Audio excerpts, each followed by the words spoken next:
Hi friends, ಇವತ್ತಿನ ಒಂದು ವೀಡಿಯೋದಲ್ಲಿ ನಾನು ನಿಮಗೆ ಯೂಟ್ಯೂಬ್ ಚಾನಲ್ ಇರುತ್ತೆ. ಯೂಟ್ಯೂಬ್ ಚಾನಲಲ್ಲಿ ಪ್ಲೇಲಿಸ್ಟ್ ಇರ್ತಲ್ವ, ಪ್ಲೇಲಿಸ್ಟಲ್ಲಿ ಇರುವಂತಹ ವೀಡಿಯೋವನ್ನು ಡಿಲೀಟ್ ಮಾಡೋದು ಹೇಗೆ ಅಂತ ಒಂದು ವಿಡಿಯೋದಲ್ಲಿ ತಿಳಿಸ್ಕೊಡ್ತೀನಿ.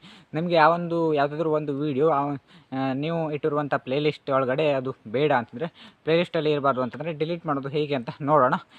ಈ ಒಂದು ಚಾನಲ್ ನಿಮಗೆ ಇಷ್ಟವಾದರೆ ಸಬ್ಸ್ಕ್ರೈಬ್ ಮಾಡ್ಕೊಳ್ಳಿ. ಪಕ್ಕದಲ್ಲಿ ಬೆಲ್ ಬಟನ್ ಇರುತ್ತೆ, ಆಲನ್ನು ಸೆಲೆಕ್ಟ್ ಮಾಡ್ಕೊಳ್ಳಿ. ನೀವು ಆಲನ್ನು ಸೆಲೆಕ್ಟ್ ಮಾಡಿದ್ರೆ ನಾನು ನೆಕ್ಸ್ಟ್ ಟೈಮ್ ವೀಡಿಯೋನ ಅಪ್ಲೋಡ್ ಮಾಡೋಕೆ ನಿಮಗೆ ನೋಟಿಫಿಕೇಷನ್ ಬರುತ್ತೆ.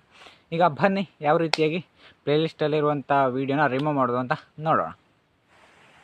ಫ್ರೆಂಡ್ಸ್, ಮೊದಲು ನೀವು ಯೂಟ್ಯೂಬನ್ನು ಓಪನ್ ಮಾಡ್ಕೊಳ್ಳಿ. ನಂತರ ಸಬ್ಸ್ಕ್ರಿಪ್ಷನ್ ಪಕ್ಕದಲ್ಲಿ ಯು ಅಂತ ಇದೆಯಲ್ವ, ಅದ್ರ ಮೇಲ್ಗಡೆ ಕ್ಲಿಕ್ ಮಾಡಿ. ರೈಟ್ ಸೈಡಲ್ಲಿ ಕೆಳಗಡೆ ಅದ್ರ ಮೇಲ್ಗಡೆ ಕ್ಲಿಕ್ ಮಾಡಿದಾಗ ನಿಮಗೆ ಈ ಥರ ಇಂಟರ್ಫೇಸ್ ಬರುತ್ತೆ. ಮಿಡ್ಲಲ್ಲಿ ಪ್ಲೇಲಿಸ್ಟ್ ಅಂತ ಇದೆಯಲ್ವ, ಪ್ಲೇಲಿಸ್ಟಿಂದ ರೈಟ್ ಸೈಡಿಗೆ ವ್ಯೂ ಆಲ್ ಅಂತ ಇದೆ, ಅದ್ರ ಮೇಲ್ಗಡೆ ಕ್ಲಿಕ್ ಮಾಡಿ. ಅದ್ರ ಮೇಲ್ಗಡೆ ಕ್ಲಿಕ್ ಮಾಡಿದಾಗ ನಿಮ್ಮ ಯೂಟ್ಯೂಬ್ ಚಾನಲಲ್ಲಿ ಇರುವಂಥ ಪ್ಲೇಲಿಸ್ಟ್ ಎಲ್ಲ ಕೂಡ ಇಲ್ಲಿ ಬರುತ್ತೆ. ಯಾವೊಂದು ಪ್ಲೇಲಿಸ್ಟಲ್ಲಿ ಇರುವಂಥ ವೀಡಿಯೋನ ರಿಮೂವ್ ಮಾಡಬೇಕು ಅಂತಿದ್ರೆ ಆ ಒಂದು ಪ್ಲೇಲಿಸ್ಟನ್ನು ಓಪನ್ ಮಾಡ್ಕೊಳ್ಳಿ.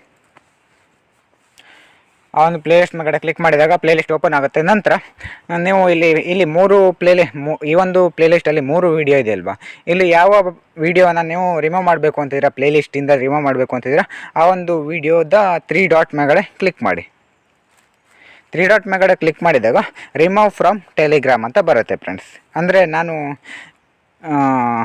ನಾನು ಪ್ಲೇಲಿಸ್ಟ್ ನೇಮನ್ನು ಟೆಲಿಗ್ರಾಮ್ ಅಂತ ಇಟ್ಟಿದ್ದೀನಿ, ಆದ್ದರಿಂದ ರಿಮೂವ್ ಫ್ರಮ್ ಟೆಲಿಗ್ರಾಮ್ ಅಂತ ಬಂದಿದೆ. ರಿಮೂವ್ ಫ್ರಮ್ ಟೆಲಿಗ್ರಾಮ್ ಮೇಲ್ಗಡೆ ಕ್ಲಿಕ್ ಮಾಡಿ. ಅದ್ರ ಮೇಲ್ಗಡೆ ಕ್ಲಿಕ್ ಮಾಡಿದಾಗ ಈಗ ರಿಮೂವ್ ಫ್ರಮ್ ಟೆಲಿಗ್ರಾಮ್ ಅಂತ ಬರುತ್ತೆ. ನಂತರ ಈಗ ನೋಡ್ತಿದ್ದೀರಲ್ವ, ಈ ಒಂದು ಪ್ಲೇಲಿಸ್ಟಲ್ಲಿ 2 ವೀಡಿಯೋ ಇದೆ, ಆ ಒಂದು ವೀಡಿಯೋ ರಿಮೂವ್ ಆಗಿದೆ. ಈ ರೀತಿಯಾಗಿ ನೀವು ಪ್ಲೇಲಿಸ್ಟಲ್ಲಿರುವಂತಹ ವೀಡಿಯೋನ ರಿಮೂವನ್ನು ಮಾಡ್ಕೊಳ್ಬೋದು.